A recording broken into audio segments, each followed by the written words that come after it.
Армысыздар қымбатты ағайын, эфирде Бармысын Бауырым бағдарламасы. Оның әдеттегідей жүргізушісі мен қымбат досшым. Қазір емес, өзім айтам. Біздің студиямызға көптеген хаттар келіп түседі, соның бір-екеуін оқи кетейік. Мына бір хатты Наурызбеков Мелс деген азамат жазыпты. Мен Наурызбеков Мелс 11 қараша күні үйден шығып, содан жоғалып кеттім. Үстімде қара көйлек, ақ шалбар бар. Мені көргендер болса, Бармысын Бауырымға хабарлассыншы депті. Осындай хаттар көп түсіп жатады. Сонымен біз бағдарламамызды бастайық. Бастаймыз. Сабыр сақтаңыздар, жыламаңыздар. Саламатсыз ба? Қайратпын. Амансыз ба, Қайрат? Кімді іздеп келдіңіз? Мен айналайын қымбатшан. Осы сежеге келген себебім, осыдан бір жыл бұрын өзімнің құдам бар еді. Сол құдам. Жыламаңыз, енді сабыр сақтаңыз. Жоға ұйқым көкпет. Сол құдаммен тойда шекелесіп отырғанбыз әңгіме айтып, бір кезде құдам. Ту, есіне балыңызшы енді. Жат демалға жайшы. Жоға емен, жылап отырым. Сабыр сақтаңыз енді, құдаңыздың есімі кім еді? Нөкірбек. Құдам екеуміз тойда арқа-жарқа болып отырдық, құдағай бәріміз. Содан бір кезде қызыл бөріктері, қызыл бөрік биледім. Сабыр сақтаңыз. Қызыл бөрікке құдағаймен билеп жатырым. Құдағаймен билеп жатып, құдама қарайып, қызғанып отырма деп қоям. Қайтадан билеп келіп, құдама қарайып, құдам жоқ. Ой, баяу, сонда енді үшті күйлі жоқ болып кетті ма? Төртті күйлі жоқ болып кетті. Жоқ, енді артынан ештеңе қалдырмады ма дегенім ғой енді.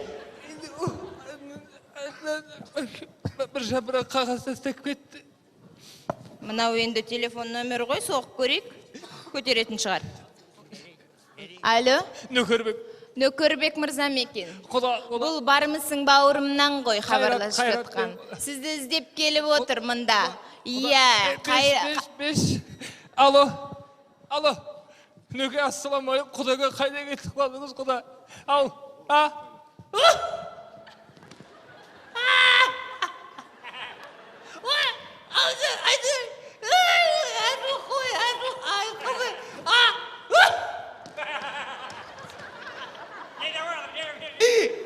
Нөкірбек. Нөкірбек. Құда, сіз таппай қалдық қой, жоқ болып кеттіңіз ғой, құда. 13 кіші баланың тойы. Құдағайды алып келіңіз. Ау, менің телефоным емес, жақсы да хабарласамыз. Енді мына құдаңызға хабарласып кішкене көңіліңіз көтеріліп қалған шығар енді. Сабыр сақтаңыз, енді біз осы күнге дейін құдаңызға неғып хабарласпай жүрсіз? Хабарласатын еден ет сауы. Ой, сіз уайымдамаңыз. Біз сіздің құдаңыз тапсақ, міндет түрде хабарлаймыз. Мынаумен мұң ғой тұнып жатқан. Иә, міне осындайда жағдайлар болып жатады. Ал енді біздің келесі қонағымыз үйі жоқ, күйі жоқ.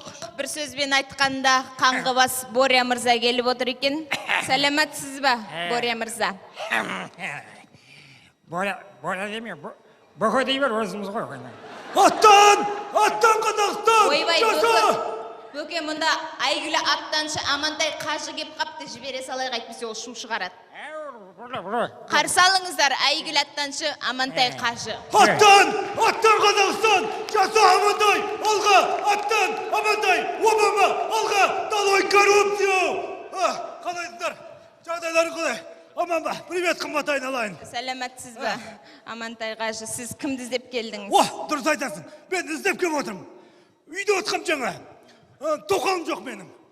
Тоқал іздеп келдім. Енді тоқалыңызды сипаттап берсеңіз. Сипаттап берем.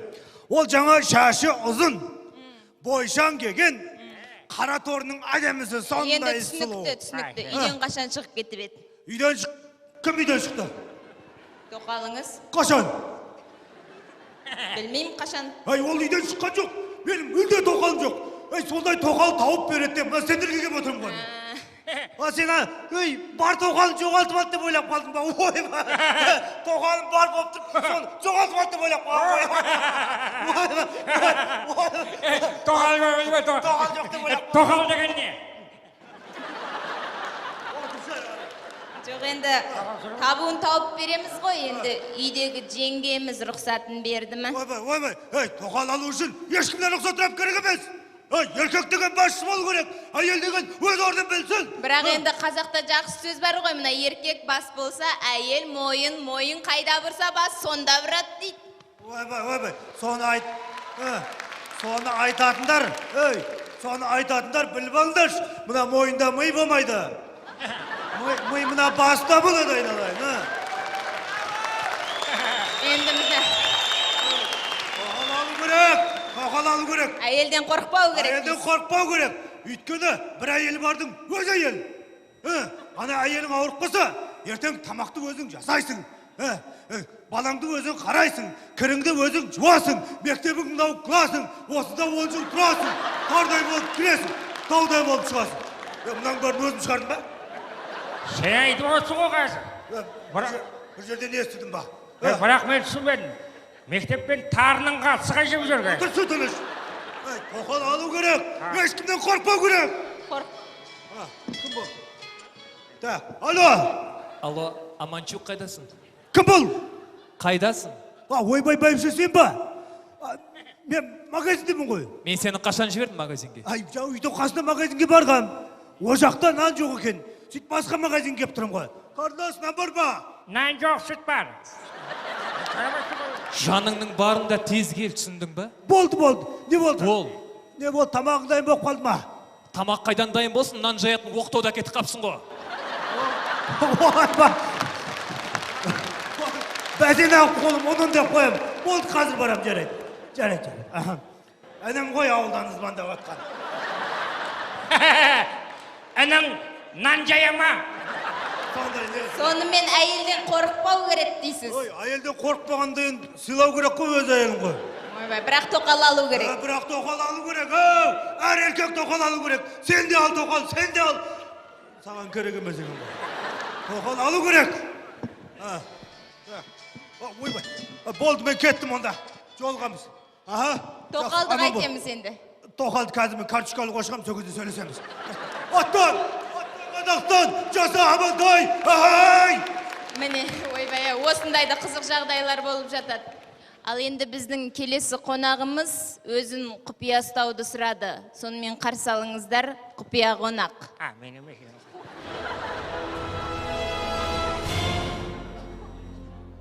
Сәлематсыз ба? Кімсіз? Кімді іздеп келдіңіз? Менің атым құпия болып қала берсін, айтпай қойын, Марат деп. Кешірсіздер. Кешірем.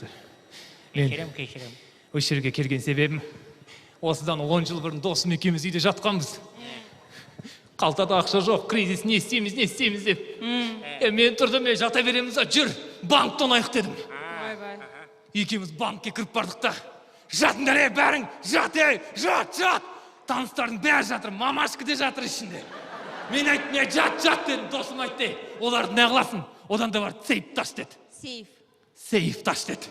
Осын бардым да, мылтық үстелдің үстіне қойдым да, сейф таштым. Сейф таштым. Ішінен ақша алдым, енді қанша алған айтпай қойым, бір $10,000 алдым. Соны алып, сейф жаптым. Сейф жаптым да, мылтықты алайын десем, мылтығым жоқ. Сонда сіз енді не мылтығыңызды іздеп келдіңіз бе? Жоқ, досымды іздеп жүрмін. Досыңыздың енді есімі кім еді? Сейф деңіз. Сейф емес, Сейтқали дейм. Ойбай, кешіріңіз. Енді сіз уайымдамаңыз. Біз сіздің досыңызды осынау 10 жылдан кейін іздеп таптық. Қарсы алыңыз, бүгін ол біздің студиямызда. 10 жылдан кейінгі кездесу. Досым-ау! Қайда жүрсің?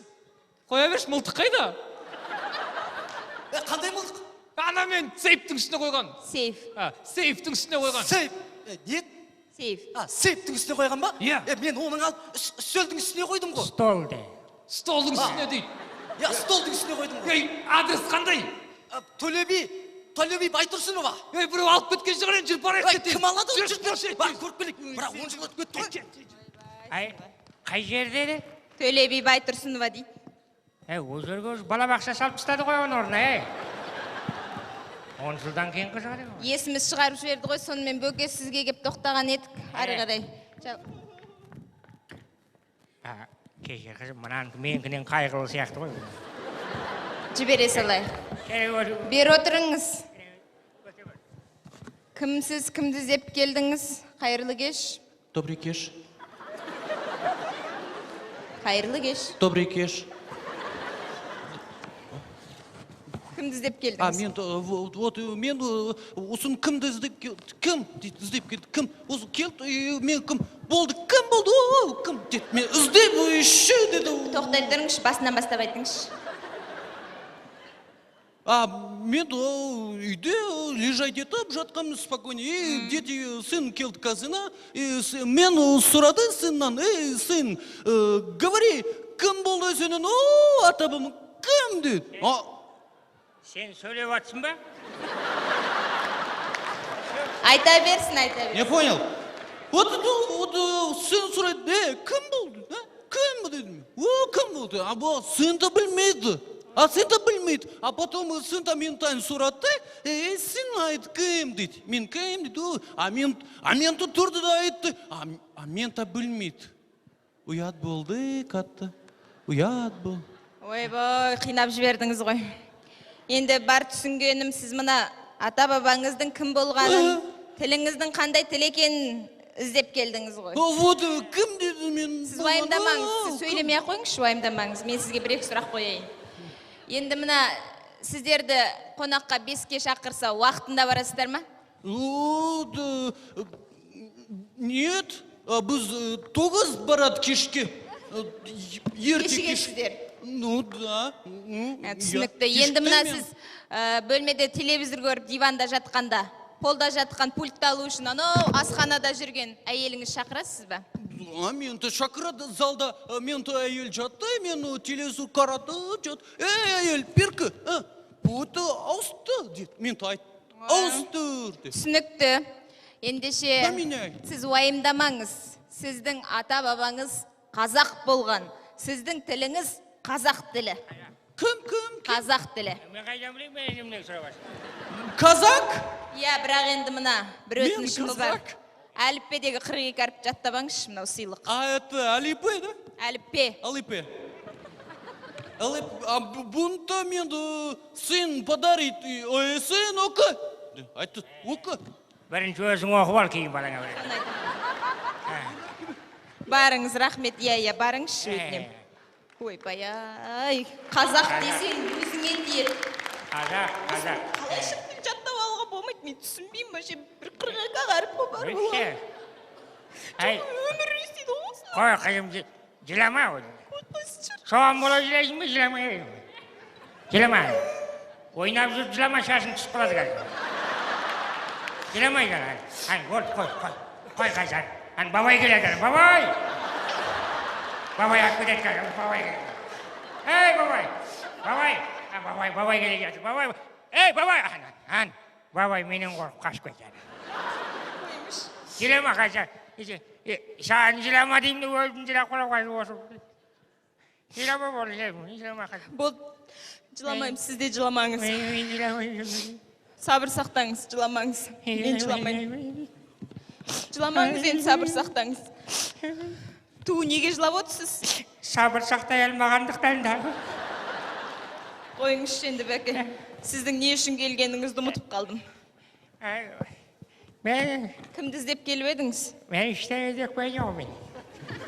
Мен әжем мына жер жылы болғаннан кейін кіріп алып.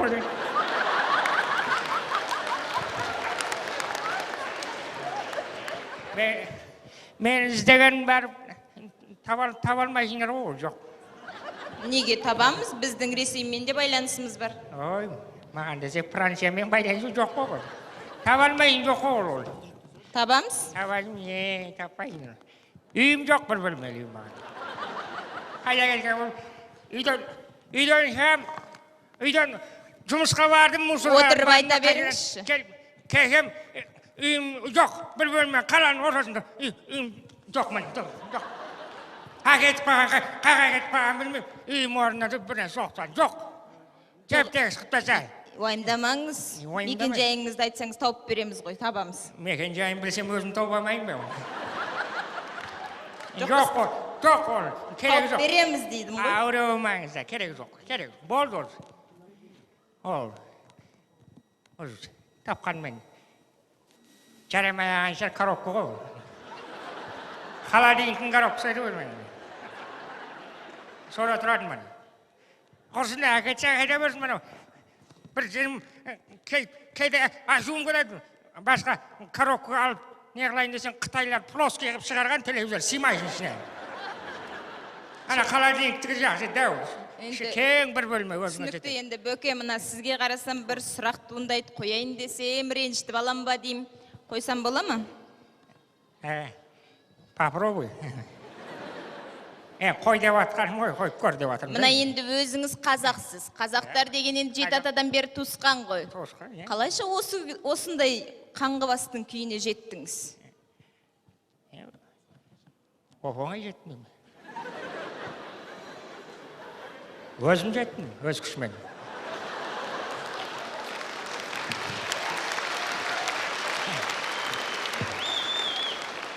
Ешкім көмектескен жоқ өзбекім.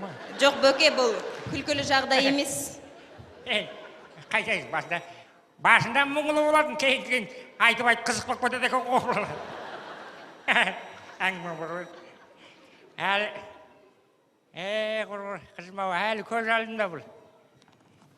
45-ші жылдары ғой. Соғыс бітті. Елдің бәрі анау.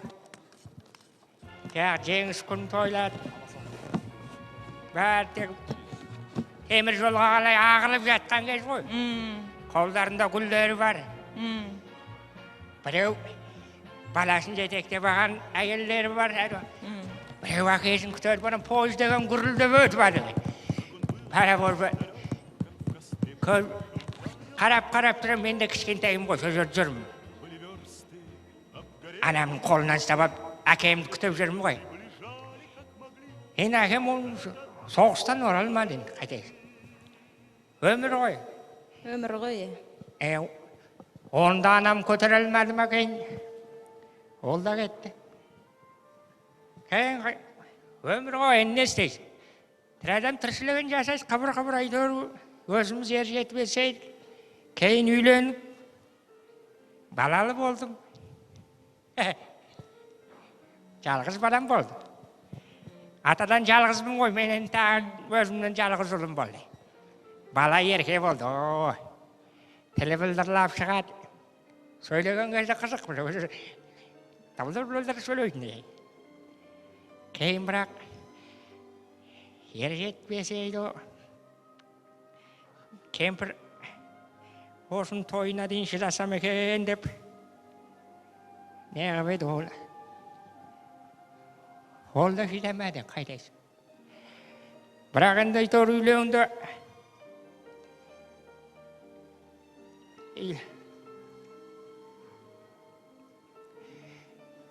Үйленгеннен кейін айтор келін. Әлде бала ерке болмам. Келініңіздің мінезі сәл қиындау болдау деймін.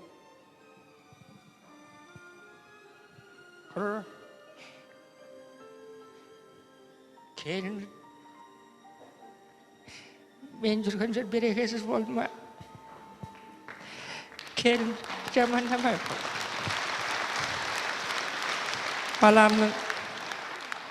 Баламның бақыты үшін кетіп қалдым. Ештеңесі жоқ, бірақ анау немерем бар еді, немеремді өсіп қалған ғой, қорқыр жібергісі келмейді ғой. Етегімнен тартқыштап үйде кетеді ғой. Айтам, балам келді.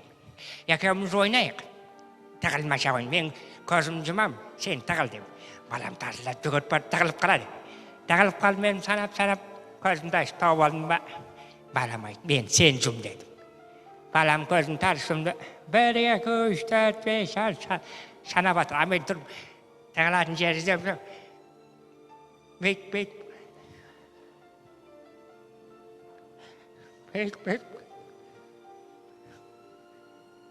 Қарап тұрдым. Кетіп қалдым бар.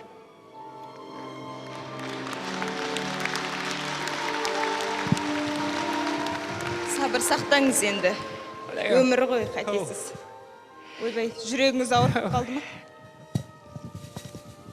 Ойбай, жүректің дәрісін ішіп жатсыз ба?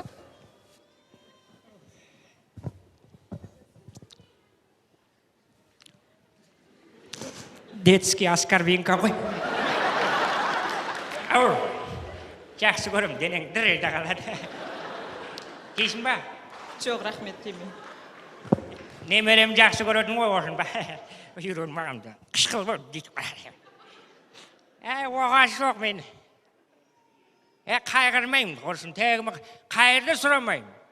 Өзім көрем. Кейде жаным ашайды байқұстар қарым күреймей зәулім үйлерге барып күресіп берем. Әкел деп лақтырып жерім. Соған ақшасын береді құры барайым өзім. Тамағымды алып жеймін. Мен тек бірақ нәрсеге кейде үйі құрсын, бәрі құрсын. Бәріне төземіз ғой айтыр, адамбыз. Бірақ бір нәрсеге кейде қатты ішім ашайды. Жалғыз қалғанда кейде отырам, ана үйде құрғыр. Коробканың ішінде бір жалғыз досым бар еді. Қазақша сөйлейтін радиом бар еді. Со радиом жоқ құрғыр. Білмеймін, коробканы алса алсын, радио не қылады деймін. Соған қара кейде сол жалғыз қалғанда өзім отырам ғой. Жалғыз қалғанда қойып тыңдаймын. Көбінесе жалғызбын ғой өзім. Сол радиом жоқ. Соған қара ішім кейде ғажап не қалған бәрін.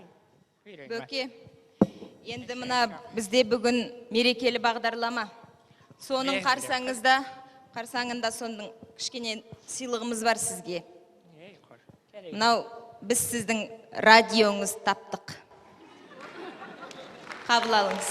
Ой, жоқ, қажам мынау. Алыңыз бұл сыйлық. Мынау жаңа радио ғой, мен кемеш, мен керек жоқ, аламайым. Сыйлық қой, алыңыз. Алмайым, қойш, кет. Көре. Мынау көп қой, мынау мен қызым саған қазір. Жоқ, ештеңеңіз керек емес, ештеңе бермей қойыңыз. Ештеңе де жоқ қой отырғасын. Беремесем жоқ мен. Қымбатты ағайын, егер сіздер мына кісіні танып отырсаңыздар, Бармысын Бауырымға хабарласыңыздар. Өйткені әр адам өз жанұясымен болу керек. Бір-бірімізді жоғалтсақ та, адами қасиетімізді жоғалтпайық.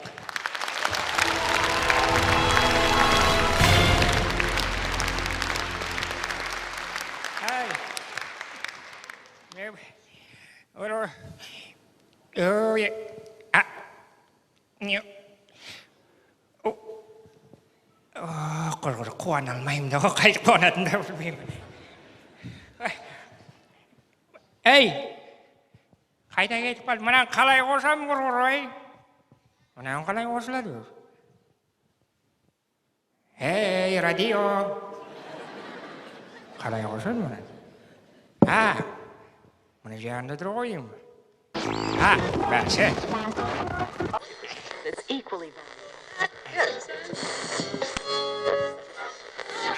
Ұстамайды ғой. Мұнау ұста. Өте дұрыс айттыңыз. Ал енді бағдарламамыздың соңында айтарымыз, әрбір адам ата-анаға лайықты дәрежеде құрмет көрсетуі тиіс. Өйткені жаратушы иеміз қасиетті Құранда.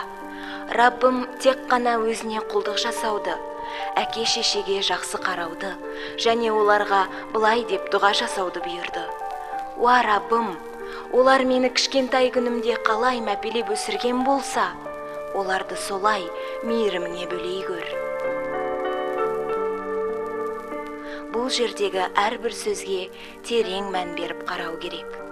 Ал келесі тыңдайтын әндеріңіз Меломен тобының орындауында Перзент арманы.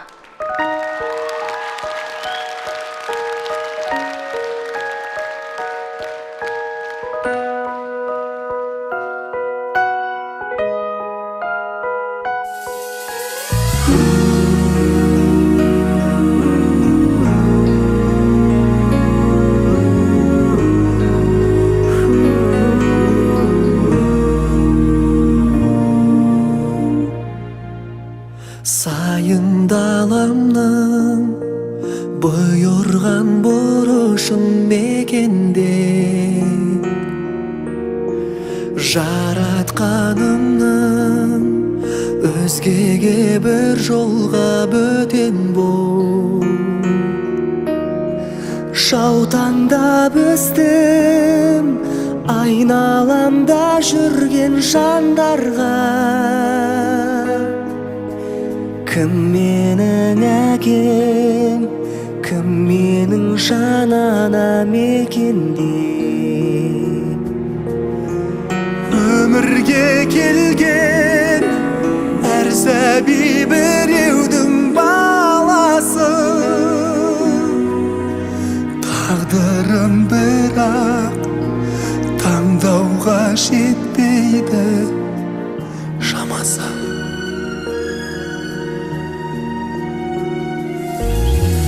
мейірімі шексіз қолдауымен жалғыз Алланың жолда қалмадым бір биік кеменде самғадым тек бұл фәниге әкелген аяулы анамның дидарын көру орындалмай жүрген арманым тілегім менің кеудемде соңғы дем қалғанша анам мен әкем бақытты болса екен бар болса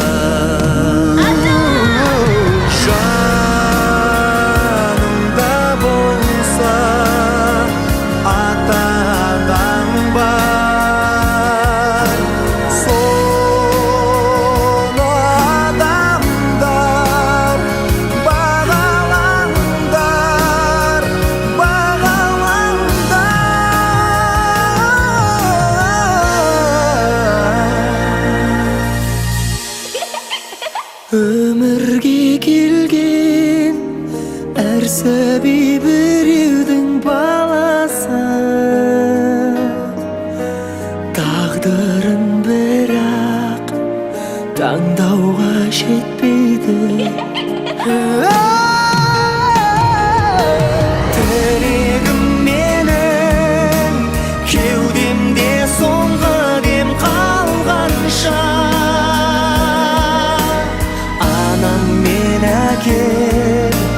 бақытты болса екен бар болса